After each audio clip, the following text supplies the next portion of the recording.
Hey, how's everyone doing? Haven't come to you for a while with any ramblings from a short, fat, bald guy.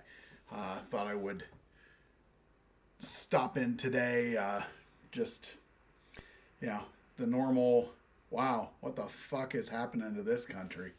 Um, we've got people being gathered up, deported, shipped to El Salvador.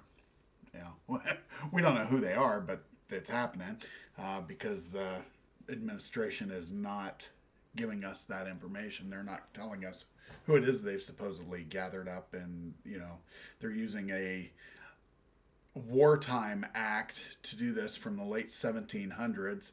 The last time it was used was the people that were interred during World War II, the Japanese and the Germans that were gathered up.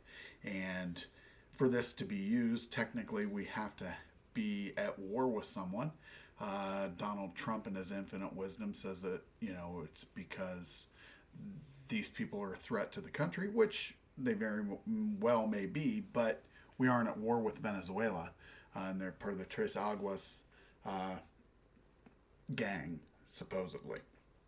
You know, are some of them probably? Some of them probably aren't either. But it is what it is. There's nothing that we can do about it at this point. So that there's a federal judge that has put a hold on this for now. Of course, the latest on that is Mike Johnson, the Speaker of the House, says that well, we can just get rid of the courts, which is not.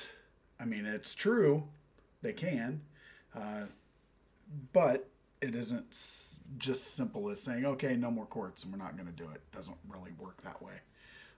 The other thing we had was the whole Signal Gate thing, where Waltz and Hegseth and Gabbard and J.D. Vance and a slew of other people were chatting on Signal, which is a text messaging type service. Apparently, it is used some in the government, but they were discussing war plans or attack plans, not war plans. That's how they're getting around them being in trouble, was that it was not war plans, even though they gave weapons and times and that the launches had happened and so on and so forth. You know, it was a mistake, obviously, because a journalist was included from the Atlantic. Rather than admit to that mistake, Pete Hegseth has gone on air to bash the reporter who didn't release anything other than he was included in this and felt he shouldn't have been. Uh, but then, of course, the current administration doubled down and said, hey, there was nothing that they shouldn't know about anyway, so, we don't care. Uh, it's not a big deal. So, as of today, Goldberg from The Atlantic has released the text string that he was included on. And, I've made some comments on Facebook and other places about this. And, of course, the MAGA faithful, the, Make America Great Again faithful, are like, well, it's not a big deal, blah, blah, blah. Although, we all know that had this happened under the Biden administration, let's say Lloyd Austin had done it, they'd have been calling for his head on a pike. Um, it would just not be as simple as, oh, well, it's no big deal. I am glad to see that there have been several senators that have stepped up and asked for Pete Hegseth's resignation.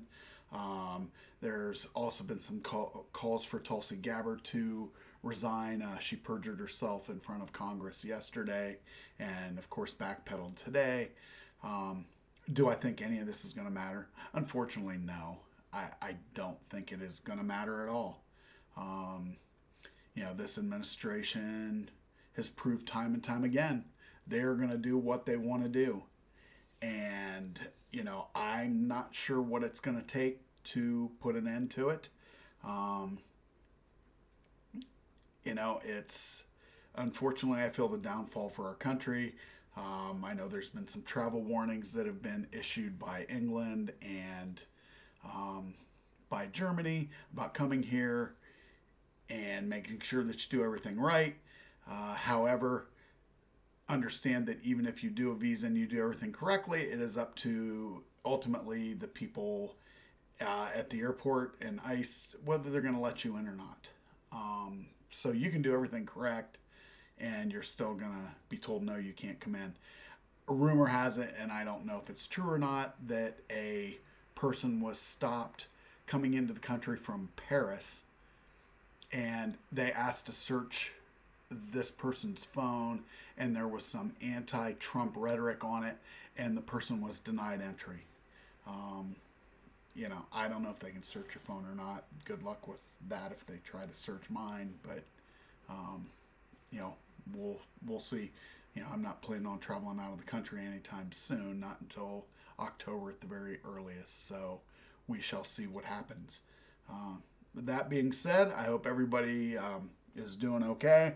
I know, I've lost another friend who called out, said that people on the other side, meaning Democrats, were hoping for a failure for SpaceX and recovery of the astronauts.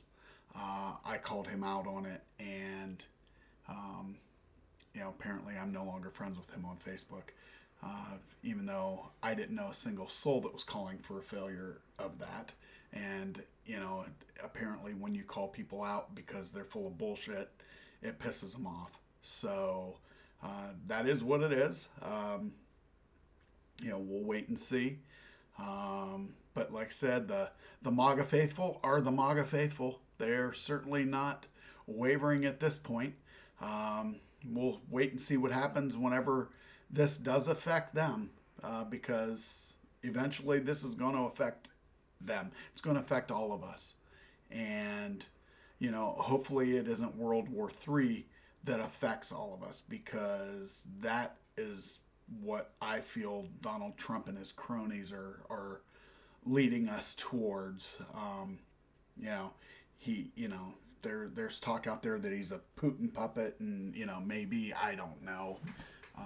It's all conspiracy theory at this point, and we know how those go. So anyway, everybody hang in there. I'll talk to you later. See ya.